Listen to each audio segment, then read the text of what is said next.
Hello friends, welcome back to our channel. Please like my video, subscribe to my channel. గుత్తులుగా గులాబీలు ఎలా విరగపూసాయో చూడండి. ఇది కూడా ఏం పనికొస్తుందిలే అని బయటపడేయకుండా ఇవి కూడా మీరు మొక్కలకి ఇచ్చారంటే రిజల్ట్ అయితే ఈ విధంగా ఉంటుంది. ప్రతిదీ యూజ్ఫుల్లే, ఏది కూడా వేస్ట్ కాదు. మన కిచెన్లో వాడుకునేవి ఏదైనా సరే అదేంటనేది మీకు ఇప్పుడు తెలియజేస్తాను. స్కిప్ చేయకుండా చూడండి. ఇంత గుత్తులుగా రావడానికి నేను ఇస్తున్న పోషకాలు మీకు ప్రతి ఒక్కటి తెలుసు. ఈ ఛానల్ని చూసే వాళ్ళకి ఏమేమి ఇస్తున్నాను సింపుల్ మెథడ్లో అనేది కూడా మీకు ప్రతి వీడియోలో నేను ఎక్స్ప్లెయిన్ చేస్తాను ఉంటాను. ఇక్కడైతే చూడొచ్చు, నేను జస్ట్ వీటిని బజ్జీగా వేసిన పిండి, శనగపిండి కొంచెం మిగిలిపోయి ఉండే. ఈ మిగిలిపోయిన పిండిని దీంట్లో వాటర్ పోసి నానబెట్టేశాను. ఈ బౌల్ మొత్తం నానబెట్టిన తర్వాత ఒక బకెటెడ్ వాటర్లో కలిపేసి ఒకరోజు మొత్తం వదిలేశాను ఫర్మెంటేషన్ అవ్వడానికి. ఇలా మంచిగా అసలు మంచి పోషకాలు అనేది ఉంటాయి. ఇలాంటివన్నీ గిన్నెలు కడిగి సింకులో పోయకుండా మొక్కలుంటే ఇలా చేసి ఇవ్వండి, చాలా మంచి రిజల్ట్ అయితే ఉంటుంది. మీకు ఫెర్మెంటేషన్ చేసే ఉద్దేశం లేకపోతే డైరెక్ట్ కూడా మొక్క మొదల్లో వేయచ్చు. డైరెక్ట్ మొక్క మొదల్లో వేస్తే ఏమవుతుందంటే, అంటే చిన్న చిన్న బాల్కనీలు ఏమవుతాయంటే కొంచెం స్మెల్ వచ్చి ప్లస్ చిన్న చిన్న దోమలు వస్తూ ఉంటాయి. అందుకని చెప్పేసి వాటర్లో డైల్యూట్ చేసి ఇలా ఫర్మెంటేషన్ అయిన తర్వాత ఇస్తే ఎటువంటి ప్రాబ్లం ఉండదు. ఇది చిన్న బాల్కనీ వాళ్ళకు కొంచెం ఇబ్బంది కాబట్టి ఫర్మెంటేషన్ అయిన తర్వాత వాటర్లో డైల్యూట్ చేసి ఇవ్వచ్చు. మరి పైన గార్డెన్ ఫుల్గా ఎండబడుతుంది కాబట్టి మాకు దోమలు, ఈగలు ఎలాంటివి ఏమీ రావు. డైరెక్ట్ ఇవ్వచ్చు, ఇలా డైల్యూట్ చేసి కూడా ఇవ్వచ్చు. నేనైతే ఒక బకెట్ వాటర్లో అది కలిపేసి ఫర్మెంటేషన్ అయిన తర్వాత ఇంకా డైరెక్ట్ వాటర్లో కలపకుండా ఆల్రెడీ వాటర్లో కలిపే ఉంచాను కాబట్టి ఇంకా డైరెక్ట్ ఇచ్చేస్తున్నాను.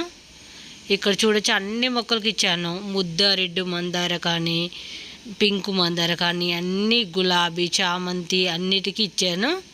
మొత్తం ఇచ్చేసిన తర్వాత పువ్వులు అయితే చక్కగా ఉన్నాయి ఆల్రెడీ. ఇంకా కొత్తగా చిగుళ్ళు వస్తూ మొగ్గలు కూడా చక్కగా వస్తున్నాయి. ఇక్కడ 2 days నుంచి కొంచెం మబ్బుగా ఉండి వాటరింగ్ సరిగా చేయలేదు. ఇంక ఇవి ఇచ్చాక ఇక తాజాగా ఉన్నాయి మొక్కలు అయితే, చాలా బాగా అనిపించింది. ఆ తర్వాత చూడండి పువ్వులు ఎంత చక్కగా వచ్చాయో. అంటే కలర్ఫుల్గా మనం ఏదైనా పోషకాలు ఇచ్చినప్పుడు సైజు పెరుగుతుంది, పువ్వు కలర్ అనేది కూడా మంచిగా కనిపిస్తుంది, బాగా ముద్దగా ఉంటాయి. మనకి ఎటువంటి పోషకాలు ఇవ్వనప్పుడు చూడండి, అది మందారే కానీ ఏదైనా సరే సైజ్ అనేది చాలా చిన్నగా పూస్తాయి, కలర్ కూడా చాలా లైట్గా ఉంటాయి. మనం పోషకాలు ఇచ్చినప్పుడే మంచి కలర్తో ఫామ్ అవుతాయి పువ్వులు అనేది. ఇది కూడా పనికొస్తుందా అని మీకు డౌట్ అయితే ఉంటుంది. ఎంత చక్కగా పనికొస్తుందో తెలుసా. మనం ఇప్పుడు పప్పు సాంబార్ చేసుకుంటాము, పప్పు కడుగుతాము, వాష్ చేసిన తర్వాతనే మనం పప్పు అనేది బాయిల్ చేస్తాం కాబట్టి ఆ పెసరపప్పు, కందిపప్పు, మన దోశకు నానబెట్టుకున్న మినపగుళ్ళు, మన దోశకు కానీ ఇడ్లీకి కానీ నానబెట్టినప్పుడు వాష్ చేసి బయట పడేయకుండా ఒక గిన్నెలో స్టోర్ చేసుకొని మీ చిన్న చిన్న బాల్కనీలు అయినా ఇవ్వచ్చు, ఇలాంటి పెద్ద గార్డెన్లు అయినా మొక్కలకు, పూల మొక్కలకి ఏదైనా ఇవ్వచ్చు. మీరు పెద్ద పెద్ద పోషకాలు చేయాల్సిన పనే లేదు. ఇలాంటివి చిన్న చిన్నవి చేసి మీ బాల్కనీలో ఉన్నవి మెంతుకూరే కానీ, పుదీనే కానీ, కొత్తిమీర కానీ, చిన్న చిన్న పూల మొక్కలు కానీ, ఇండోర్ ప్లాంట్స్ కానీ ఏదైనా సరే ఇవ్వండి. ఎంత చక్కగా గ్రీనరీగా హెల్దీగా మొక్కలు ఉంటాయో మీరే తేడా చూస్తారు. మీరు పెద్దగా బనానా ఫర్టిలైజర్ పెద్ద పెద్దవి చేయకుండా ఇలా చిన్న చిన్నవి చేసి కూడా ఇవ్వచ్చు. మీకు మాలాగే పెద్ద గార్డెన్ టెర్రస్ పైన ఉంటే ఇంకా మేము చేసేవన్నీ కూడా ఇవ్వచ్చు. అంటే చిన్న గార్డెన్ వాళ్ళు ఇంత కష్టపడి చేయాలని అనుకోరు కాబట్టి ఇలా సింపుల్ మెథడ్లో చేసుకోవచ్చు అని చెప్తున్నాను. లేదు మేము కూడా అన్నీ చేయగలం అనుకుంటే అన్నీ చేయొచ్చు. కాకపోతే ఎండ బాల్కనీలో ఉండే వాళ్ళకి ఎండ ప్రాపర్గా పడదు కాబట్టి ఎక్కువ వాటర్ అయితే అబ్జర్వ్ చేసుకోవాలి. వాటరింగ్ కూడా ఎక్కువ చేయాల్సిన అవసరం ఉండదు కదా. చూసారు కదా ఫ్రెండ్స్, ఎంత బాగా అనిపిస్తున్నాయి అంటే ఈ ముద్దవి చూసినప్పుడు. బంతి పువ్వులు కూడా చూడండి, ఇంక అన్నీ ఎలా అంటే ఇంకా అవి రెడీ అయిపోయిన తర్వాత పువ్వు అనేది ఇట్లా వంగిపోయింది కొయ్యడానికి, అది కూడా చూపిస్తాను. నేను బంతి పూలు ఈరోజు ఈవినింగ్ హార్వెస్ట్ చేయాలనుకుంటున్నాను, చేసినప్పుడు చూపిస్తాను.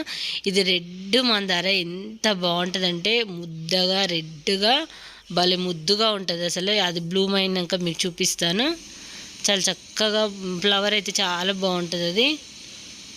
అలాగే గోరెంట కూడా మొన్న 2 days నేను కొంచెం పట్టించుకోపోయేసరికి ఈరోజైతే వడిలిపోయినట్టే ఉంది మొక్క. చూసారు కదా ఫ్రెండ్స్ ఎంత కలర్ఫుల్గా ఉన్నాయో. అందుకే మీకు ప్రతిదీ చెప్తూనే ఉంటాను, ఏది వేస్ట్ కాదు.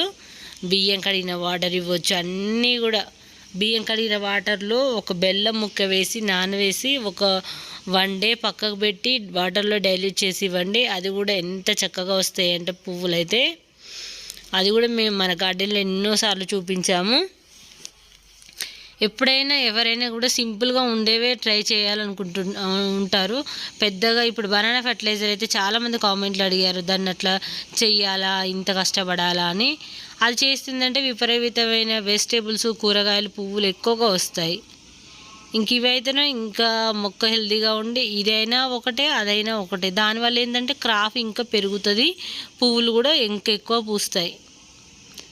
ఇంకా చూడొచ్చు మీరు మొత్తం గార్డెన్లో. ఇక్కడ చామంతి మొక్క పెద్దగా ఉండే, ఆకులన్నీ ఎండిపోతే తీసాను. అది కూడా నెక్స్ట్ వీడియోలో మీకు చూపిస్తాను.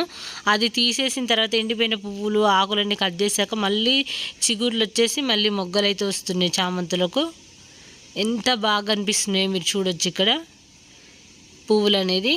నిన్న ఒకరు మెంతికూర పడిపోకుండా ఉండాలన్నారు, చెప్పలేదన్నారు. లేదండి, మన గార్డెన్లో ఉండే చెత్త, ఎండిపోయిన కొమ్మలు అవన్నీ వేసి పైనుండి మట్టి వేస్తే సాయిల్ అనేది గుల్లగా ఉన్నప్పుడు మొక్కలు అనేది పడిపోకుండా ఉంటాయి. అది మీకు చెప్పింది. వీడియోని పూర్తిగా చూడండి. ఎందుకంటే సాయిల్ గట్టిగా ఉంటే మొక్క ఆటోమేటిక్గా బిగుసుకుపోయి సరిగా నిలబడవు. మెంతికూర అనేది ఇప్పుడు మనము కింద మొత్తం చెత్త, కంపోస్ట్ అన్నీ మన చెత్త చెదారం వేసాక సాయిల్ అనేది గుల్లగా ఉండి మొక్క అనేది స్ట్రైట్గా ఉంటుంది. మన సాయిల్ అనేది గట్టిగా ఉన్నప్పుడు బిగుసుకుపోయి మొక్క అనేది అడ్డం పడి మధ్యకి విరిగిపోతూ ఉంటుంది. ఏదైనా సరే, మెంతికూర అయినా, కొత్తిమీర అయినా, పాలకూర అయినా అంతే. ఎప్పుడైనా సరే సాయిల్ గుల్లగా ఉంచుకొని విత్తనాలు అయితే వేసుకోవాలి. ఇంక ఈరోజు కొన్ని కలర్ఫుల్ చామంతులు కూడా మీరు ఇక్కడ చూడొచ్చు. ఇవైతే అసలు ఎంత బాగుంటాయో. ఇవి మన గార్డెన్లో పెంచుకోవాలనుకుంటున్నాను. నేను నర్సరీకి వెళ్ళినప్పుడు ఒక క్లిక్ అయితే తీస్తాను, కానీ ఎప్పుడు తెస్తానో తెలియట్లేదు. దీనికి చాలా చెయ్యాలి మొక్కకి. ఇంకా అక్కడికి వెళ్ళినప్పుడు చూసినప్పుడు బాగా అనిపిస్తుంది కాబట్టి నేను ఒక క్లిక్ అయితే తీస్తాను. చాలా బ్యూటిఫుల్గా ఉంటుంది. ఇది వాటర్ లిల్లీ.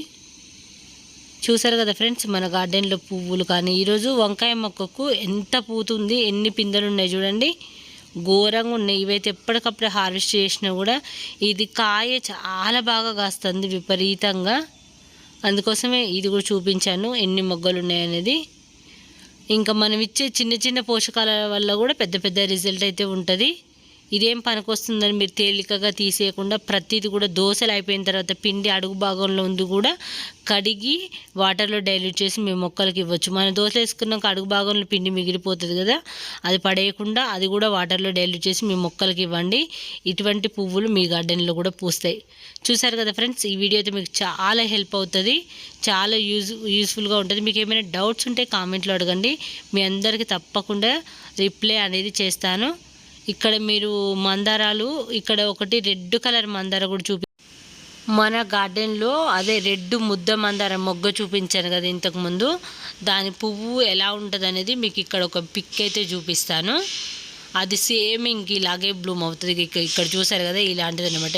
ఇంతకుముందు మీకు ఒక మొగ్గ చూపించాను కదా రెడ్ కలర్ది, అది సేమ్ ఇలాగే బ్లూమ్ అవుతుంది. ఎంత చక్కగా ఉన్నాయి చూడండి. ఈ కలర్ బంతన్న కూడా నాకు చాలా ఇష్టం, ఇది కూడా పెంచుకోవాలి గార్డెన్లో. ఇక్కడ చూడొచ్చు ఈ కలరు మందార కూడా చాలా బాగుంటుంది.